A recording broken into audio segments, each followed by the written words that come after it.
Bem, pessoal, então um tempo atrás a gente estava fazendo aqui algumas fontes que o pessoal pediu. A gente deu uma parada, então o pessoal voltou a pedir agora. Vamos fazer aí uma fonte chaveada de 50 amperes. Então eu vou mostrar para vocês aqui só a entrada da fonte, para depois a gente fazer ela completa. Essa fonte ela vai ser feita com um TL494. Vamos usar ele. O pessoal gosta muito das fontes com SG, mas essa vai fazer com um TL. Eu vou mostrar para vocês essa entrada da fonte e descrever alguns materiais aqui. Não são críticos, mas tem que ter eles aqui. Esse conjunto aqui, olha, é 2NTC para fazer aqui como se fosse um pequeno soft start aqui, para que os capacitores não carreguem de vez.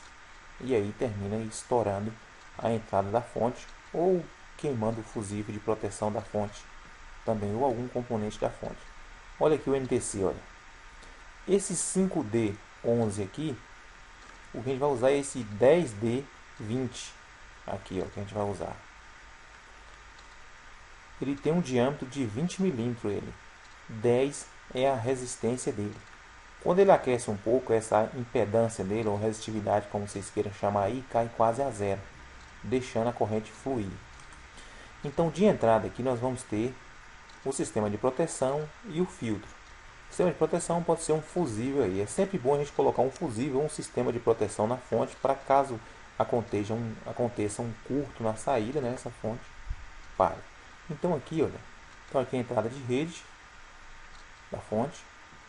Tem o capacitor aqui com fusível. O filtro. O filtro aqui a gente vai fazer com um pequeno toroide e vai enrolar lá umas 20 ou 30 espiras de fio. Aqui um resistor de 600K. E aqui continua o filtro com dois capacitores de 2 nano em série. E no meio deles a gente vai puxar o aterramento da fonte. Aqui no aterramento vai ter mais um capacitor aqui. Esses capacitores aqui são todos de alta tensão, então tem que ser todos de 400 volts acima. Esse de 10 nano por 1K melhor ainda. Puxando aqui da saída para o neutro dele para a saída da fonte. Aqui vai ter uma ponte KBU 810, 8 amperes, 1000 volts. Esse primeiro número é da corrente e o segundo da tensão. E aqui na saída positiva, olha que essa ponte ela é daquelas pontes que tem em linha, os pinos em linha. Aí vai vir os capacitores. Esses capacitores, essa parte aqui é só a entrada da fonte. Eu estou passando primeiro essa entrada para vocês poderem entender, porque depois que tiver todo o circuito aqui montado, não virá uma confusão para explicar. Então essa parte de entrada da fonte aqui é o que chamamos de entrada de potência. E essa entrada de potência ela também tem um pequeno transformador que é chamado da mini fonte.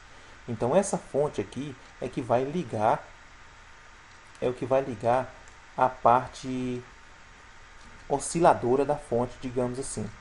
E essa parte aqui é que vai ligar depois os outros transistores, os MOSFETs, vai fazer o funcionamento da fonte. Esse mesmo sistema, é bom vocês aprenderem isso aqui, esse mesmo sistema também tem em uma máquina de solda. Essa entrada aqui, olha, todos os componentes eletrônicos, digamos assim, todos os aparelhos eletrônicos, ele tem essa entrada aqui.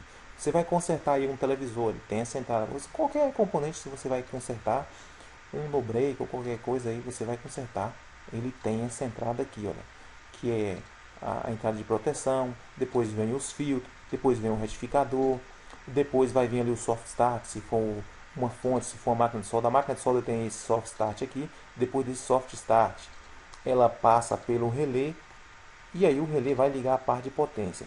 Só que nesse nosso caso aqui, como é uma fonte que não vai precisar de uma corrente tão alta de entrada, então o soft start dela, só eles vai ser o suficiente para ligar a fonte.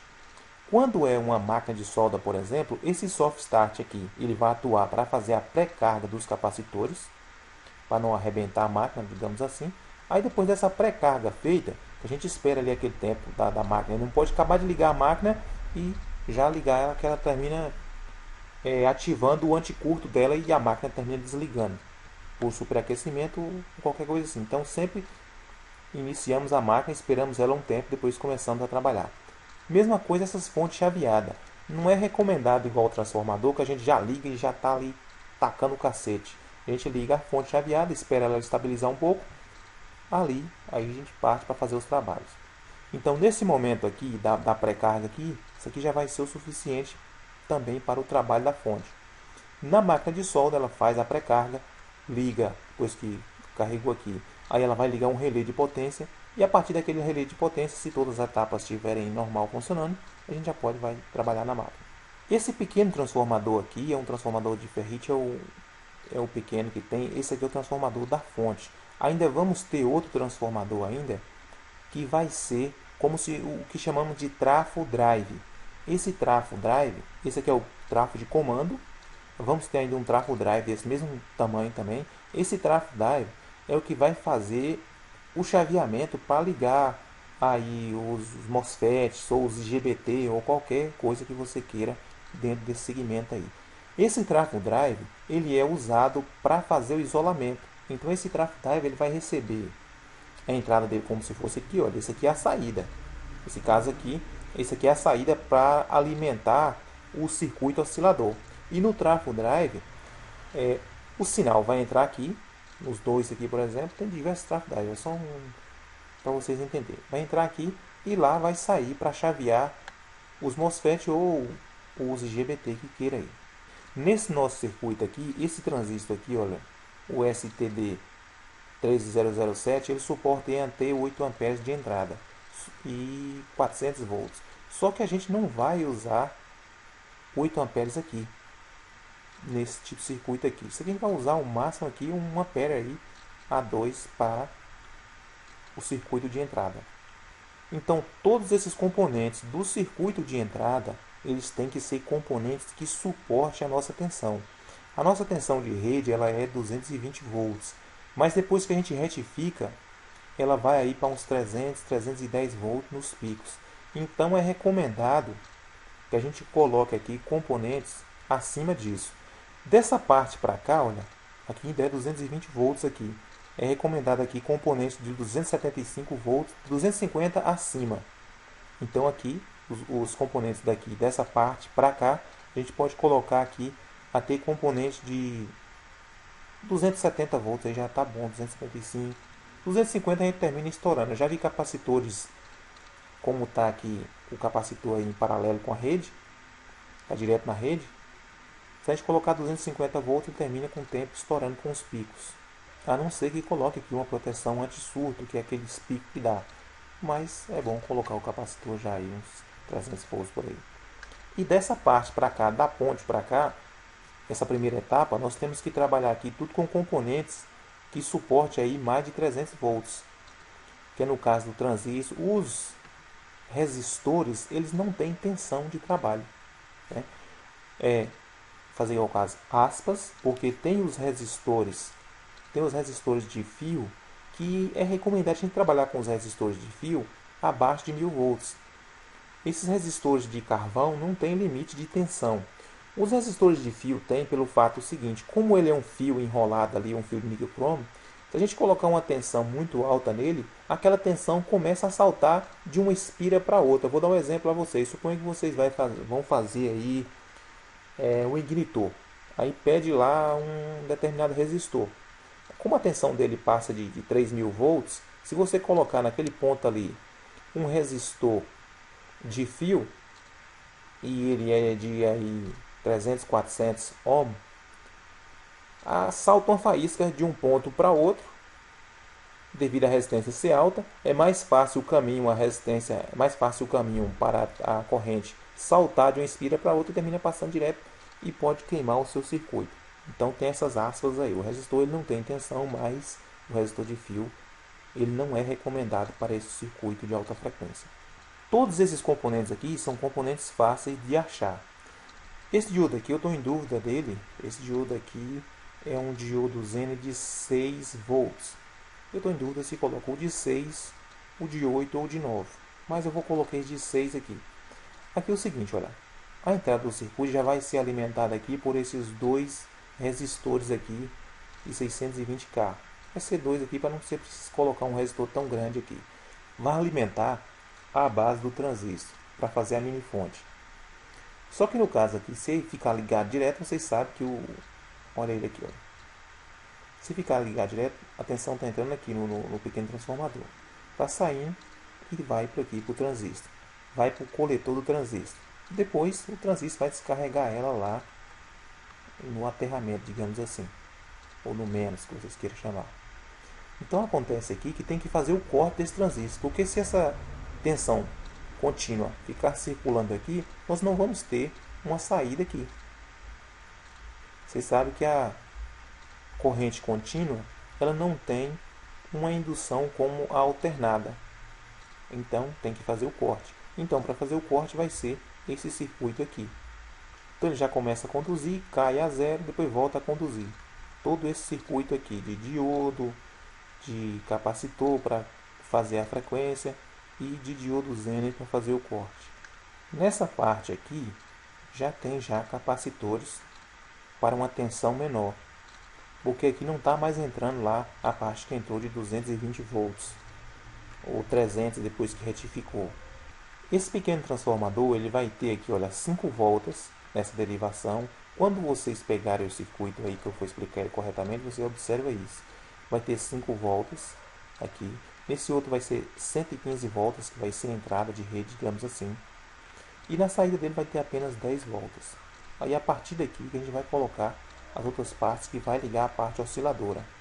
Essa entrada de barramento, se vocês não tiverem um barramento para soldar aí, pode soldar fios mesmo normal. Pode soldar fios normal. E não precisa ser desse jeito aqui. Eu coloquei porque eu já tenho esse barramento aqui. Eu comprei eles já para fazer essa fonte que estão pedindo. E o pessoal doou uns materiais para a gente fazer algumas fontes agora. E quem sabe no futuro a gente fazer até uma pequena inversora aí para estar mostrando para vocês. Embora com os preços de inversora não é viável você desprender do seu trabalho para estar fazendo. Mas para a gente que é hobbyista, gosta sempre de estar fazendo. Tanto para aprender também a consertar. Então pessoal, fica aí. Se alguém que tem mais conhecimento nessa área tiver algo a mostrar aqui, tiver algo a falar que tem algum erro aqui no nosso circuito, pode falar também, mas eu dei uma examinada bem nele. Essa primeira parte aqui ela está completa. Os componentes também eu já dei uma boa examinada. E depois vou montando a outra parte aqui e mostrando a vocês. Esses componentes aqui não são componentes críticos. O componente mais ruim da gente achar, que é um pouco mais caro, é esse NTC. Mas esse NTC também a gente pode achar em aparelhos velhos. Tem muito NTC. Basta ver que a resistência não seja tão alta também, porque senão esse sistema amortecedor ele vai demorar um pouco mais de tempo para dar a resposta. E também não pode ser um NTC muito pequeno, senão a gente vai ter que colocar vários, porque ele não vai suportar a corrente de entrada. Se a gente vê que ela vai ter uma corrente de saída aí aproximada de 50 volts, 50, vamos deixar essa fonte com 13 vezes 13, então nós vamos ter aí 650 watts, dividido para 220 volts, por exemplo, aí, então vamos ter aí 2,9 ampere, vamos botar de pico aí, 4 ampere passando aí, nesse ponto aí. Então, todos os componentes aqui suportam isso aí. Esses resistores de descarga do capacitor tem que ser resistor de 2 watts acima. Depois que a gente fazer as outras etapas e que fazer também a parte da placa, eu vou explicando para vocês. Então pessoal, da outra vez que a gente começou, o pessoal não compartilhou muito os vídeos sobre esse assunto, então também na época ninguém doou nada e ninguém se interessou também muito pelo assunto. E como agora o pessoal está pedindo de volta para fazer esses vídeos, eu estou colocando eles de volta, a gente está voltando a fazer esses vídeos, aí se vocês se interessarem, a gente dá continuidade a esse trabalho e quem sabe até fazer uma inversora de solda para a gente aprender com o funcionamento dela e fazer os nossos pequenos trabalhos. Mas desde já eu digo a vocês que é mais difícil fazer um inversor. Não é igual uma fonte, não. Tem muito mais componentes, tem controladores, achar componentes bons para aquele uso. Então, espero que vocês tenham gostado. Se gostaram, deixa o ok de vocês, compartilhe o vídeo para que outros vejam, se inscreva no canal. Muito obrigado e até a próxima.